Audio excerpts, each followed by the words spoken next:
Hello Virgo, thank you for joining me for your monthly forecast for May. This month is going to give you an enormous opportunity to inject a greater sense of excitement, spontaneity and variety into your basic existence. The really big news story involves Uranus, the planet of change. But Uranus is also about freedom. And for some time, since 2011 full time, it's been in an area of your situation around commitments, very deep and involved commitments, potentially in a love relationship, potentially in a business environment.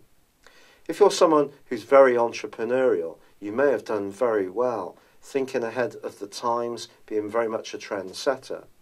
But if there is any situation in your world, whether it's a job that's a bit hard going, or a personal situation which closes you in, you may want to really push outwards and be much more galvanizing in your approach to situations from the middle of this month. Now, one of the lovely things about your sign is you're very much someone who looks to help others. But if this has become so much of a mode of operandi for you, and you're not thinking so much of your needs, you may find yourself wanting to kick over the traces and be a lot more adventurous. The story really begins at the very start of this month, with the sun in your sister earth sign of Taurus. This is going to give you a real taste for action. And of course, at the start of this month, you still have Mars, Pluto and Saturn, all in a very self-expressive part of your situation. This combination can really be very exciting for you. And although you're very discriminating, like to take your time to work out the exact meaning of situations, can be very analytical in a very positive way.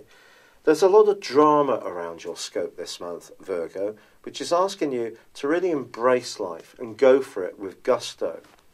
I think Uranus's move, even though it's a temporary one, into the sign of Taurus on the 16th, where it will be to November the 5th, is a real taster of what's going to be coming next year for you for some years to come, when in March Uranus will move into Taurus.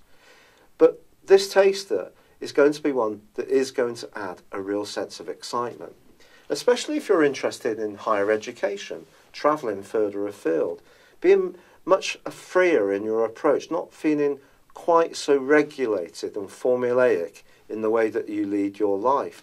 Even if you're an absolute lover of home, just shaking things up a little bit and adding a bit more variety will certainly help.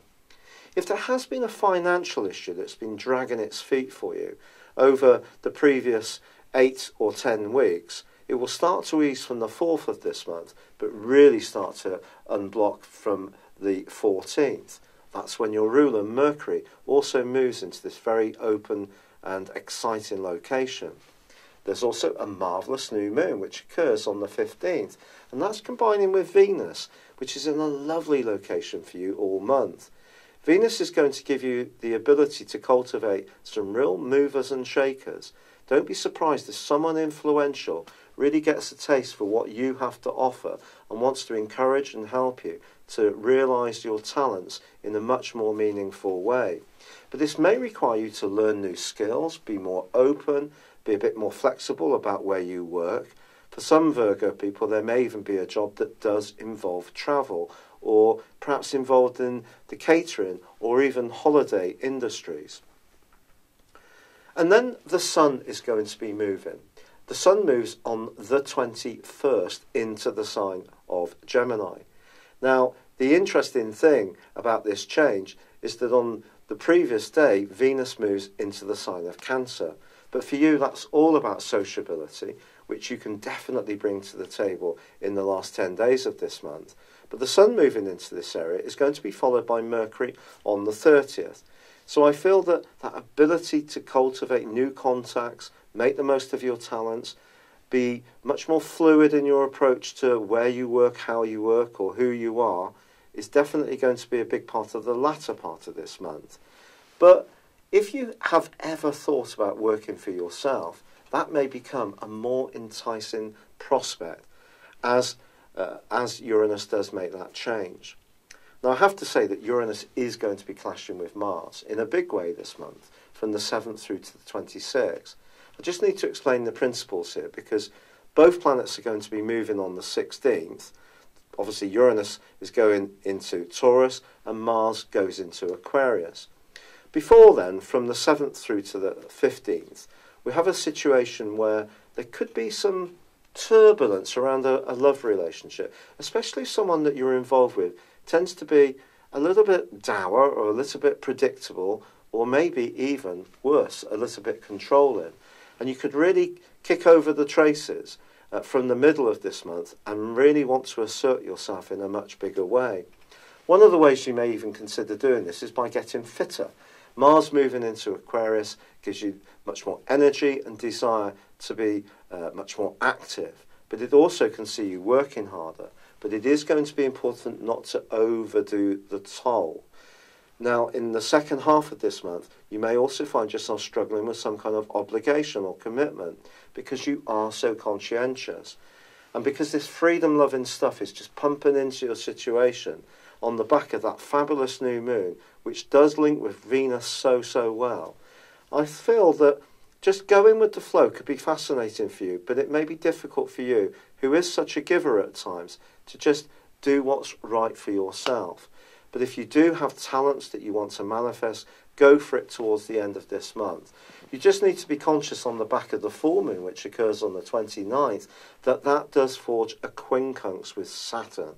And Saturn is in a sector which is asking you to work very hard around your talents.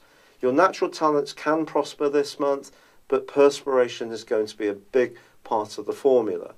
But if you can add that to this greater desire to get recognition, well, who knows where this full moon may take you by the end of this month. Now, romantically, with Venus in such a visible location for 2/3 of the month, and then in such a friendly one in the last phase of the month, the last 10 days, it is possible that you could get to know someone from a different age group this month if you're single. It's also possible someone can attract you through your professional interactions or when you're travelling. If you're in an existing relationship, I do feel that there needs to be a fair share of the domestic chores. If it's all falling to you, or a partner's doing a little bit more than you are, try to get greater equilibrium here. It will help to bring about a greater sense of harmony. But then again, if you're in a relationship where you both have very similar goals and aspirations and want to break out, want to travel more, want to perhaps be a bit more ambitious about where you live and more material elements of life, you can unify together as this month progresses. It's been a real pleasure being with you. Thank you for joining me. I'd love it if you would like or comment on this video or subscribe if you've yet to do so. But for now, good luck and goodbye. Hello, thank you so much for watching my video. I'd love you to join me at my Horoscope Ace app. You can find this at www.horoscope-ace.com. You can use it through Android, iOS, Apple or Facebook. Check out your ascendant or your moon sign or download your free birth chart. There's all your favourite videos, plus there are daily, weekly, monthly and yearly horoscopes for general, love, Chinese and Indian astrology. If your passion is tarot, there's my brilliant 3-card money or love tarot readings too. And it's all there at www.horoscope-ace.com. Thank you.